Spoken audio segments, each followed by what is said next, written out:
Nangs Reborn.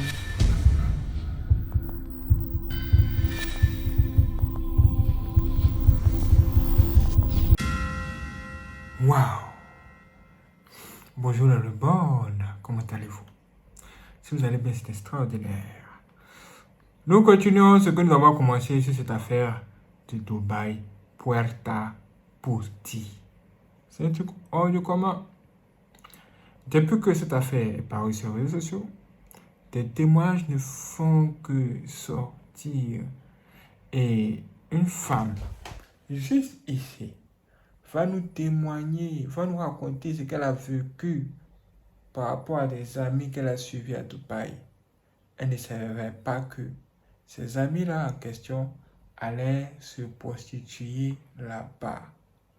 Ah, ce qu'elle a reçu de ça va vraiment vous étonner. Écoutons. J'en ai 24. À l'époque, j'étais étudiante ordinaire. Elle avait 22 ans, maintenant elle en a 24. Et à l'époque, elle était une étudiante. Très focus sur mes études.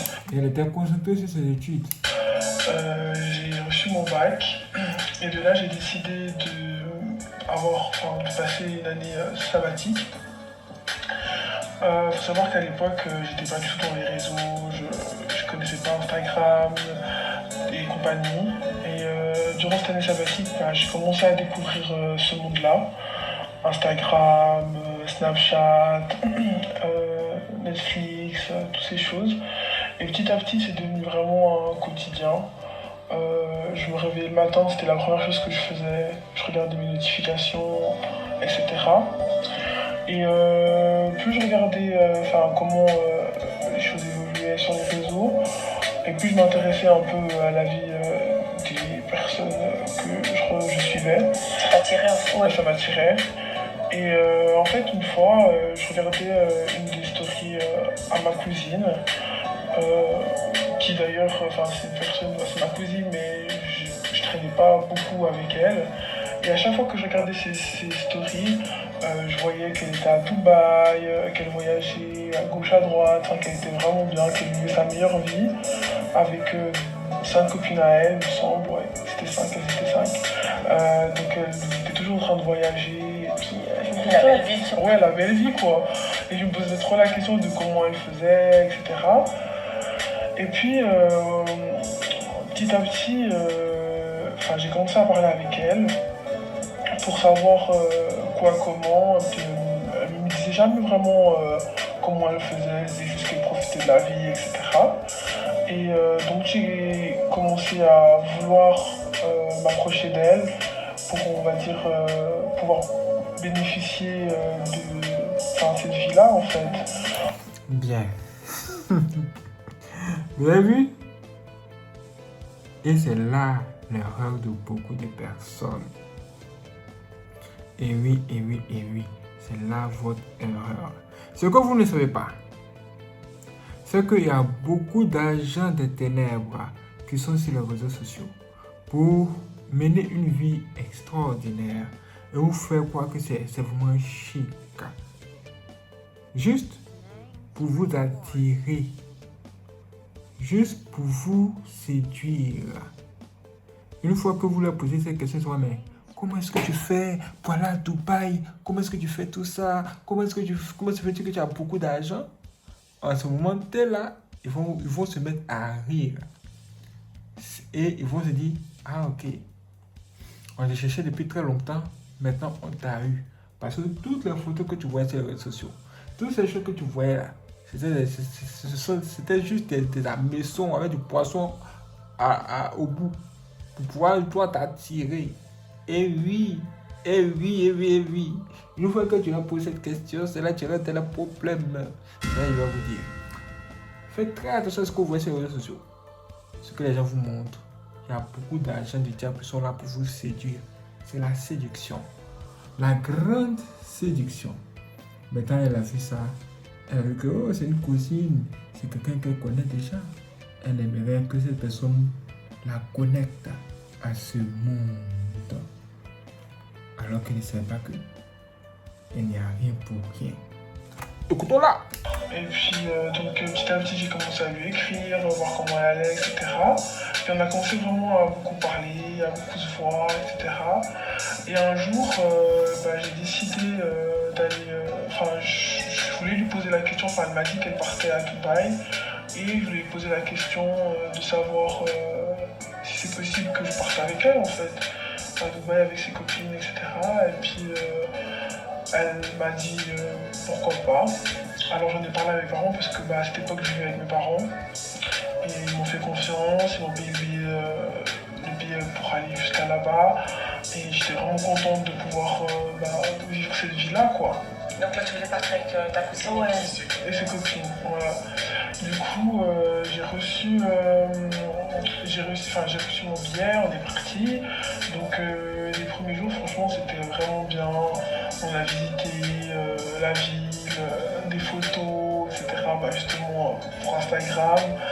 Et en fait un soir on a fait toute la journée ensemble et un soir elles sont parties, elles m'ont laissé toute seule à la maison.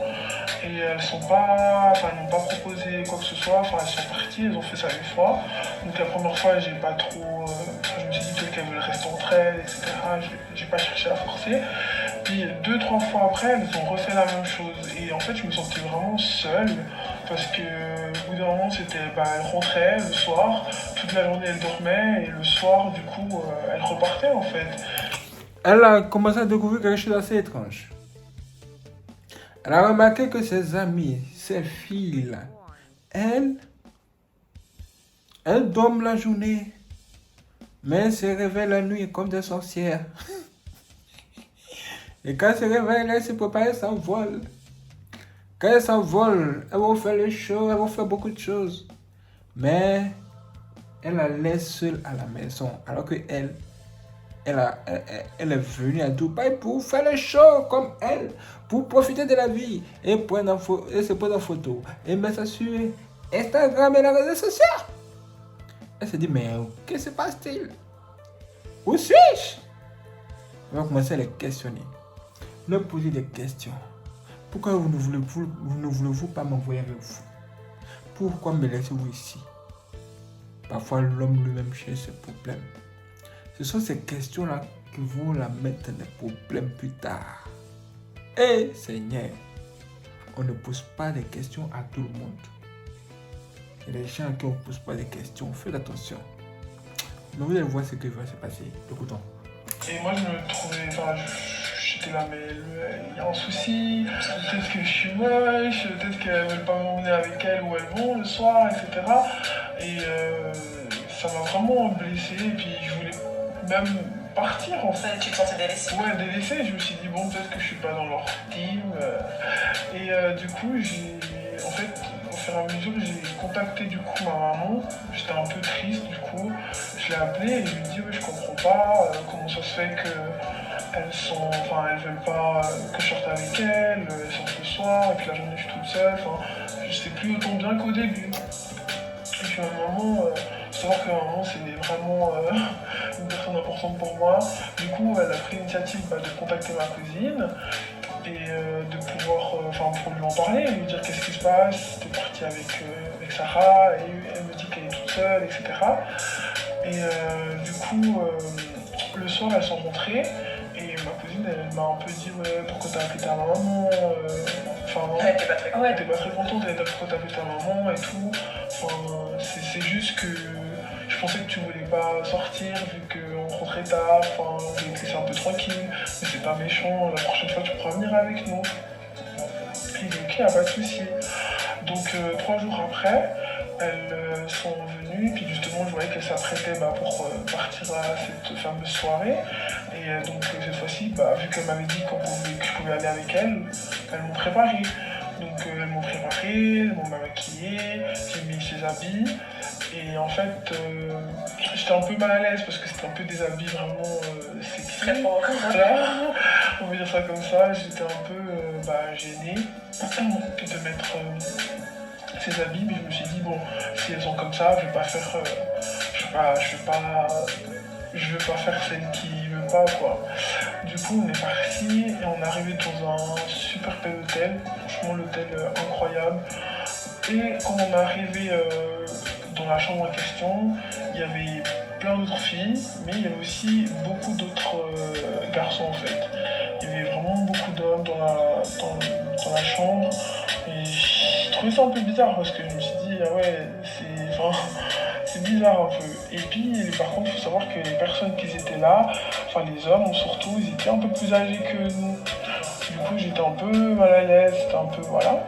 Puis, petit à petit, j'ai commencé à voir que, il y avait des hommes qui prenaient une fille, enfin, par exemple, un homme qui prenait une fille, puis qui partait dans une chambre, parce que la chambre, il choisissait une fille, puis en fait, il partait dans une chambre, et vraiment, parce que la chambre, l'hôtel était vraiment grand, hein. Du coup, c'était une suite, voilà. Et du coup, il prenait une fille, il allait dans une chambre, etc. Et à un moment donné, il y a ma cousine, enfin, un garçon qui est venu la prendre. Qui l'a pris, puis qui sont allés dans une chambre, et je me suis retrouvée vraiment toute seule. Je me suis dit, ah ouais, là, je suis toute seule. Qu'est-ce que je fais, en fait? Et à un moment donné, il y a un homme qui est venu vers moi, et puis il m'a demandé d'aller dans une chambre, et puis, on pouvait parler, etc. Et moi, franchement, prise de court, je me suis dit, pourquoi pas, de toute façon, là, je suis toute seule, dans la chambre. Donc, dans la chambre... Un gars que tu connais pas vient te voir. Il dit, allons dans une chambre. Et toi, si tu suis la personne, qu'est-ce que tu cherches? Même si on dit. Enfin, le gars, il était vraiment plus âgé, je dirais la quarantaine. Donc j'étais vraiment pas à l'aise. Et du coup, il a commencé à vouloir m'embrasser. Et je l'ai repoussé. Et puis en fait, à ce moment-là, il m'a giflé. Ouais, il m'a giflé. Du coup, j'étais vraiment en panique. Enfin, j'ai commencé à crier. Enfin, pour qu'on vienne m'aider en fait. Et il forçait. Enfin, c'est un peu difficile. Donc du coup, il voulait faire ce qu'il voulait faire, quoi. Et puis après, il m'a sorti une liasse d'argent et il m'a dit, tu crois que t'es venu pourquoi ici? En fait, à ce moment-là, j'ai compris, pourquoi j'étais là, en fait. Et j'ai crié et 15 minutes après, il y a ma cousine qui est venue. Ça m'a vraiment choqué d'un côté qu'elle vienne aussi tard, parce que je pense que j'avais assez longtemps crié. Mais en même temps, elle arrivait à temps avant qu'il fasse ce qu'il avait à faire. Et du coup, elle est venue un peu énervée, beaucoup, très même. Et en fait, elle m'a demandé en gros, on a dû partir, parce que j'étais vraiment en panique, j'étais choquée. Donc elle m'a prise et puis elle m'a dit on part. Et donc on est parti, et puis quand on est arrivé chez nous, elle était vraiment énervée, elle m'a vraiment dit que j'avais gâché sa soirée, que c'était une grosse soirée pour elle, que maintenant ses copines allaient se faire de l'argent, et que pas elle, et que vraiment, elle était vraiment frustrée et énervée, quoi. Donc en fait, elle savait pourquoi elle était là-bas. Oui, voilà. Et donc du coup, je lui ai posé la question. Je lui ai dit, mais pourquoi toi, tu te prostitues? Qu'est-ce que tu fais en fait? Elle s'est directement braquée. Elle m'a dit pas du tout, c'est pas le bon terme, je profite de la vie. Hein? Vous voyez comment le diable évangélise les gens? Hein? Elle dit non, ce n'est pas le bon terme. Elle dit, mais tu te prostitues? Tu dis c'est pas le bon terme. Qu'est-ce que c'est? Vous voyez ce que le diable fait? Elle dit, il utilise d'autres mots pour pouvoir rendre les choses dangereuses moins dangereuses. Vous voyez, hein? Elle dit non, c'est pas le bon terme. Eh, Seigneur! Mais elle aussi, elle a suivi sans savoir ce qu'elle fait. Donc vous marchez avec les gens sans le connaître en réalité. C'est pourquoi il ne faut pas envier les gens. Écoutons. Moi, j'ai pas eu cette chance d'avoir des parents comme toi, qui paient mes études. Je me débrouille comme je peux, et c'est pas que ici, parce que je lui ai posé la question, je lui ai dit, en fait, tu fais ça quand tu viens à Dubaï? Puis elle m'a dit, mais il n'y a pas que Dubaï, il y a aussi Paris. Boum! Elle dit, il n'y a pas que Dubaï, il y a aussi Paris. Donc, ça t'a fait des porte-à-porte là. Ça se passe aussi à Paris, on dirait. Apparemment, ça se passerait à Paris. Hé! Ouais, le moins de garder. Et puis moi j'étais choquée, j'étais là, mais c'est pas bien ce que tu fais. Enfin, moi je veux pas du tout rentrer dans ça et c'est pas bien en fait. Du coup, j'étais vraiment choquée et elle s'est énervée. Elle a fait sa soirée, j'ai fait ma soirée. Et moi, en fait, j'ai décidé du coup de rentrer parce que c'est pas du tout dans mes principes à moi de faire ce genre de choses. Ce que tu imaginais d'ailleurs. Exactement, je pensais pas en fait l'envers du décor que c'était ça.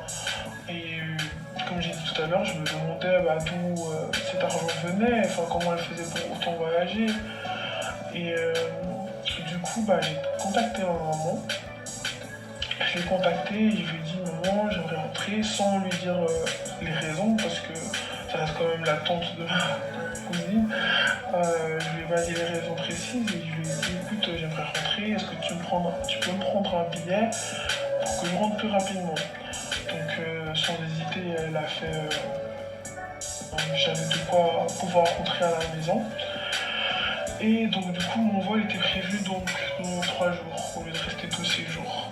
Et en fait, un soir, le soir d'avant mon départ, un petit temps avant mon départ, ma cousine elle est venue vers moi et elle m'a servi un verre de Oasis, la boisson. Du coup, je l'ai bu, c'était pas malsain, donc j'ai bu le verre, etc. Et franchement, dès que j'ai bu le verre, je me suis senti vraiment plus moi-même. J'avais perdu. Je perdais un peu l'allure de mes bras, de mes jambes, je me sentais engourdi. C'est-à-dire que là où elle voulait quitter la maison du diable, c'est là que le diable a tendu un verre et elle a bu. Au départ, c'était mignon, c'était doux, c'était excellent. Mais elle ne savait pas que elle est devenue faible après et que quelque chose de grave allait se passer. Elle a eu confiance à sa cousine. On s'est dit c'est la famille. La famille, ça ne se fait pas du mal. Ça se protège. Ha! Ce que vous pensez comme ça n'existe plus. Méfiez-vous de tout le monde. Et que va-t-il se passer après? Écoutons. Et j'étais vraiment pas bien. Et en fait, à un moment donné, je les ai regardées et elles étaient en train de partir en fait. Les filles, les 5 filles, puis ma cousine, elles étaient apprêtées, elles allaient partir, etc. Et j'avais terminé le verre et vraiment je me sentais de plus en plus faible et je me suis endormi.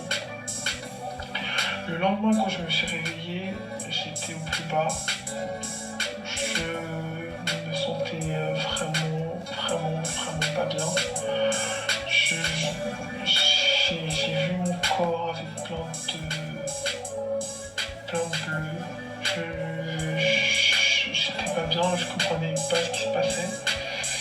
Et je savais au fond de moi qu'il s'était passé quelque chose de grave.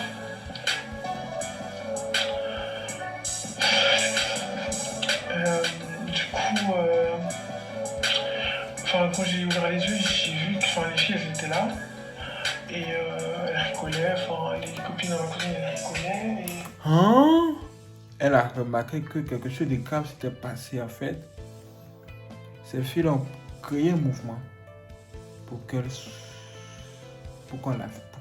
le monsieur qu'elle avait suivi dans cette chambre la dernière fois là, pour que ce dernier puisse tout simplement faire ce qu'il voulait faire avec son corps sans son consentement même.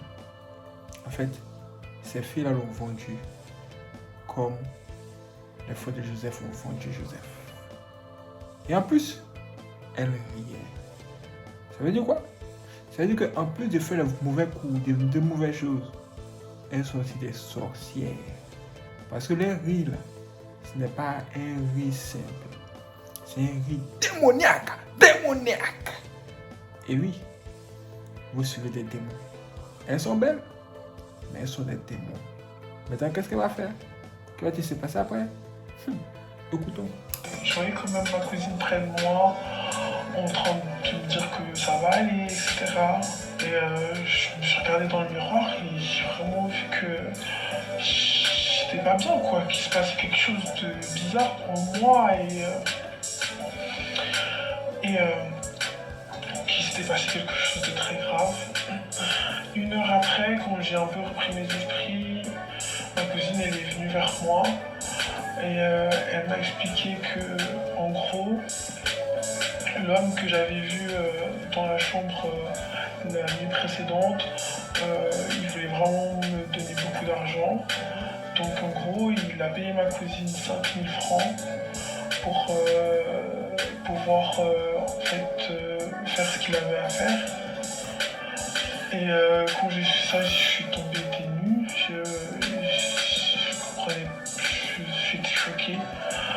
Et j'ai pleuré toutes les larmes de mon corps. Je me sentais humiliée, salie, plus moi-même. Donc elle s'arrangeait sa constate, ta cousine. Ouais. Puis elle t'a drogué. Voilà. En fait, dans le verre, c'était de la drogue.